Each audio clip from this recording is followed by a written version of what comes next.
Γεια σας καβαλάριδες. Θα δείξουμε λίγο πώς γίνεται μια σωστή συγκόλληση καλωδίων. Με τους ανορθωτές που έχουμε μπλέξει και γενικά με τα παλιά μας τα μηχανάκια, πολλές φορές χρειάζεται να ενώσουμε κάποια καλώδια. Είτε έχουν κοπεί, είτε έχουν οξυδωθεί, είτε θέλουν κάποια σημεία αντικατάσταση. Τι θα προσέξουμε πριν την αλλαγή?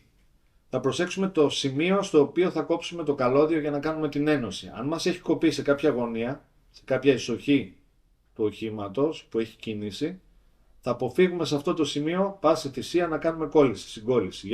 Γιατί ζορίζεται η κόλληση θα είναι σκληρή, το καλώδιο μαλακό και δεν θα μοιράζεται η στρέβλωση που θα έχει σε όλα τα σημεία στην οποία βρίσκεται η κόλληση, αλλά θα εκτονώνεται στα άκρα. Και με αυτόν τον τρόπο θα κοπεί, είναι θέμα χρόνου.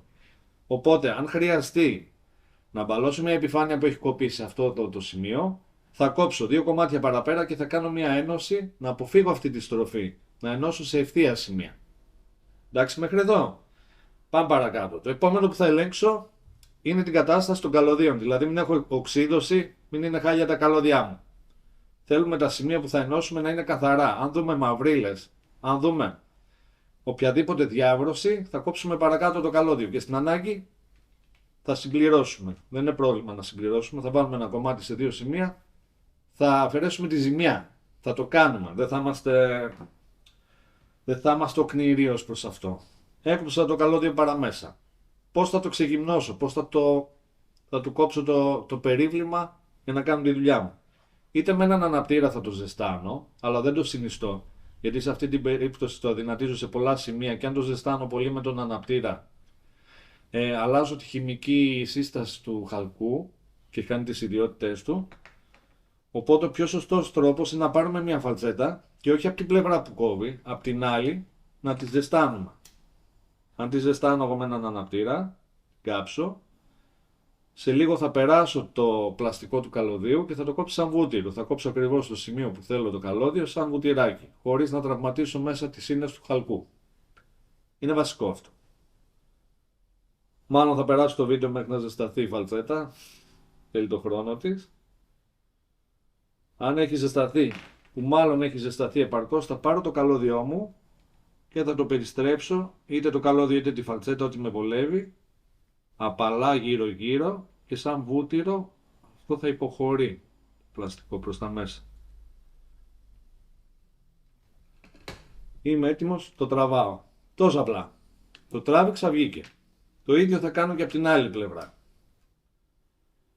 Βασικό, θα προσέξω αν είναι να συμπληρώσω καλώδιο να έχει τουλάχιστον την ίδια διάμετρο μέσα ο χαλκός ή ακόμη και λίγο παραπάνω. Καλό είναι γιατί στις ενώσεις έχουμε πάντα απώλειες.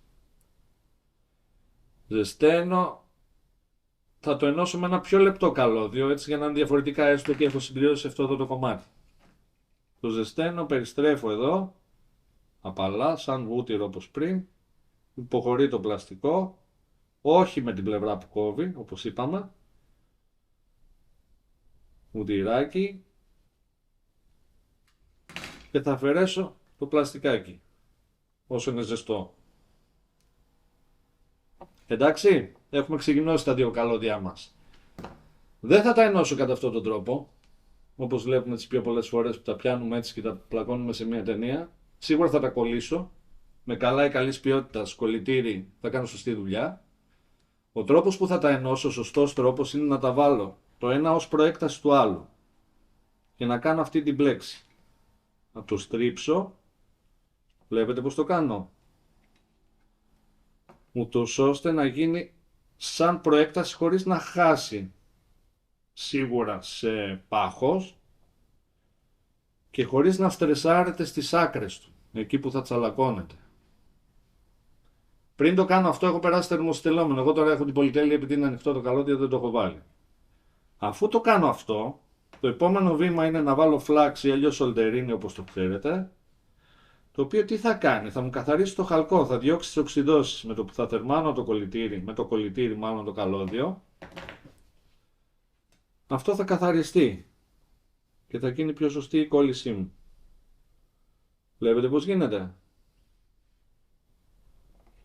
Ωραία. Και ο τρόπος που θα το κολλήσω είναι με πολύ καλής ποιότητας καλάι. Μην λυπηθείτε τα χρήματα στο καλάι παιδιά, είναι βασικό.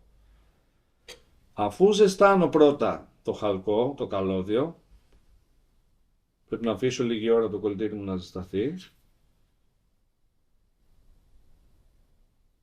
Και θα το βοηθήσω με λίγο καλάι, λίγο στο σημείο ένωση.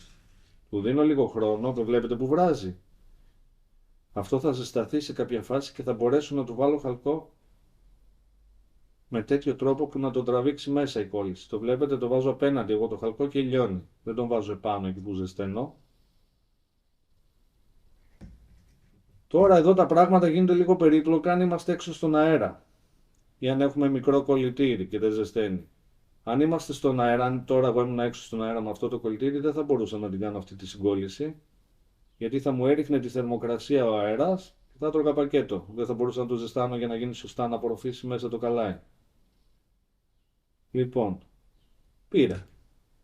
Του δίνω λίγο χρόνο να μπει μέσα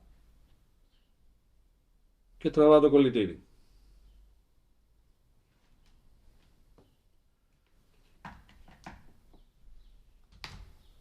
Αφού κρυώσει λίγο, ελέγχω την κόλλησή μου αν είναι σωστή, να μην έχω ξέφτια, να μην έχω τέτοια πράγματα. Και ότι το καλάι έχει μπει μέσα, έχει σχωρήσει, έχει πάει και στις άκρες του καλωδίου, αν το δείτε. Έχει γίνει ένα πράγμα. Τελείωσα. Έκανα την κόλλησή μου. Τώρα θα πρέπει να μονώσω την κόλλησή μου. Ο πιο ορθός τρόπος είναι να βάλω ένα θερμοσυστελόμενο μακαρόνι που λέμε. Αυτά έχουν την τάση να παίρνουν το πάχος τους 2 με 3 φορές. Δηλαδή 2 με 3 φορές να συρρικνώνονται. Αυτό το μακαρόνι ας πούμε θα μου δουλέψει εδώ, που είναι περίπου 2 φορές το καλώδιο αυτό. Αυτό όμως που είναι πολύ πιο χοντρό δεν θα δουλέψει. Δεν θα το βάλω. Επίσης υπάρχει τύπος θερμοστελόμενου μακαρονιού ο οποίος είναι αδιάβροχος, έχει κόλλα μέσα. Εκείνο παιδιά είναι ό,τι καλύτερο. Το βάζετε μέσα, το ζεσταίνετε και γίνεται ένα πράγμα. Λιώνει κόλλα, αγκαλιάζει την κόλληση και τα καλώδια στις άκρες και γίνεται αδιάβροχο. Μπορεί να λειτουργήσει και κάτω από νερό και για υποβρύχιες κατασκευές. Αφού το πέρασα τώρα και είναι μέσα στη μέση η κόλλησή μου, θα το ζεστάνω με τον αναπτήρα, ούτως ώστε να συσταλεί και να αγκαλιάσει τα καλώδια μου. Δεν θα το ζεστάνω υπερβολικά, ίσα ίσα να πάρει τα κενά. Και αυτή είναι η κόλλησή μας. Αυτός είναι ο σωστός τρόπος. Τώρα όσο και να τραβήξω εγώ δεν πρόκειται να το κόψω, αλλού θα κοπεί το καλώδιο, εδώ δεν κόβεται. Ελπίζω να σας άρεσε το βίντεο. Αν θέλετε και άλλα παρόμοια βίντεο, παρόμοιου τύπου, tutorials ας πούμε και τέτοια σχέδια, να μας πείτε. Καλή συνέχεια σε όλους παιδιά.